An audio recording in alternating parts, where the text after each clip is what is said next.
1 মাস সময় দিয়েছিলেন এবং এই 1 মাসের সময়ের মধ্যে কিন্তু পুরো ব্যাপারটা গুছিয়ে নিতে হবে, অর্থাৎ সিস্টেমে নিয়ে আসতে হবে। হকার উচ্ছেদের পক্ষে রাজ্য সরকার নয়, এটা বারবার জানিয়েছেন, পরিষ্কারভাবে জানিয়েছেন। এরপর কলকাতার মহানাগরিক তিনিও কিন্তু পরিষ্কারভাবে বলেছেন, রাজ্যের মন্ত্রীও বটে তিনি পুর নগর উন্নয়ন দপ্তরে। তারপরেও কিন্তু আমরা দেখতে পাচ্ছি বুলডোজার চলছে কোথায়?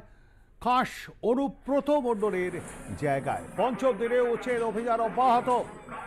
অনুব্রত মণ্ডলের বাড়ির সামনে উচ্ছেদ অভিযান। আমরা এই বিষয়ে আরো বিস্তারিত জানবো। আমাদের সঙ্গে রয়েছেন আমাদের প্রতিনিধি সুব্রত বন্দ্যোপাধ্যায়। সুব্রত, আজকে থেকে কোন জায়গায় উচ্ছেদ অভিযান হয়েছে এবং অনুব্রত মণ্ডলের বাড়ির সামনে কতদিন ধরে এইরকম বেআইনি দোকানগুলি চলছিল, সেই দোকানগুলি কি ভাঙা হয়েছে জেসিবি দিয়ে? সুব্রত, একেবারেই পঞ্চম দিনে পড়লো আজকে উচ্ছেদ অভিযান এবং সেখানে দেখা গেল অনুব্রত মণ্ডলের বাড়ি অক্ষুণ্ণ থাকলেও অনুব্রত মণ্ডলের বাড়ির ঠিক আশেপাশে ঠিক যে সমস্ত দোকান ছিল অদূরে সেগুলিও কিন্তু যে ড্রেনেজ বা জায়গা সরকারি জায়গা দখল করেছিল সেগুলি কিন্তু পরিষ্কার করা হলো এবং সকাল থেকে কিন্তু পুলিশ প্রশাসন এবং পৌরসভা যারা রয়েছেন আধিকারিকরা রয়েছেন এবং চেয়ারম্যান তিনিও কিন্তু উপস্থিত ছিলেন এবং এরই মধ্যে একটি কার্যালয় তৃণমূলের কার্যালয় কিন্তু সরকারি জমির উপর ছিল সে জামমন্দির সেটিও ভাঙা পড়ছে এবং চেয়ারম্যান যেটা জানাচ্ছেন কারুর পক্ষে কোনো রিয়াজ করা হবে না, যদি দলীয় কার্যালয়ও থাকে সেখানেও কিন্তু সেটিকে সরানো হবে এবং ভাঙা হবে এবং সকাল থেকে যে অভিযান চলছিল এবং পঞ্চম দিনে যে অভিযান সেই অভিযান কিন্তু এখনো চলছে। এখানে কি তৃণমূল কংগ্রেসের কার্যালয়ও ছিল এর মধ্যে? এবং আজকের নয়, যেটা চেয়ারম্যান জানাচ্ছেন যে জামমনিতে একটি কার্যালয় ছিল সেই কার্যালয় কিন্তু রীতিমতো ভাঙা হয়েছে এবং যদি কোথাও থেকে থাকে তাহলেও কিন্তু রেয়াজ করা হবে না, সেই জিনিসও কিন্তু ভাঙা হবে। যেহেতু ফুটপাত দখল করে যে নির্দেশ মুখ্যমন্ত্রী দিয়েছেন ফুটপাত দখল করে এবং সরকারি জায়গা দখল করে যদি কেউ কিছু করে থাকে সেখানে কিন্তু ব্যবস্থা নেওয়া হবে।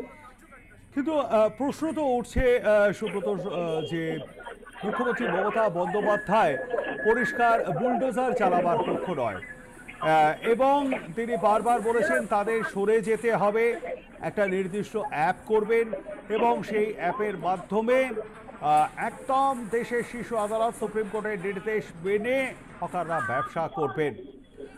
তারপরেও কেন এইভাবে বুলডোজার চালিয়ে উচ্ছেদ অভিযান চলছে?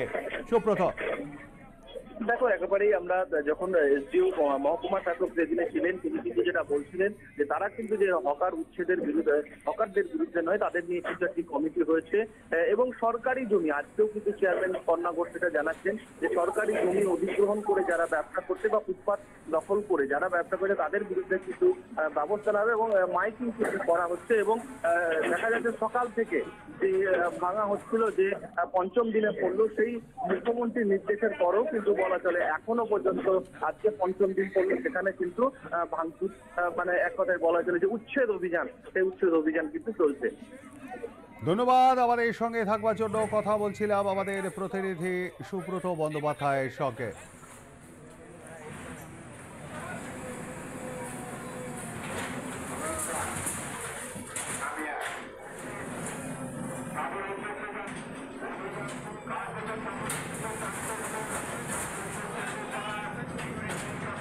আপনারা যে ছবিটি এই মুহূর্তে দেখছেন এটি বোলপুরের পঞ্চম দিনেও সেখানে উচ্ছেদ অভিযান অব্যাহত।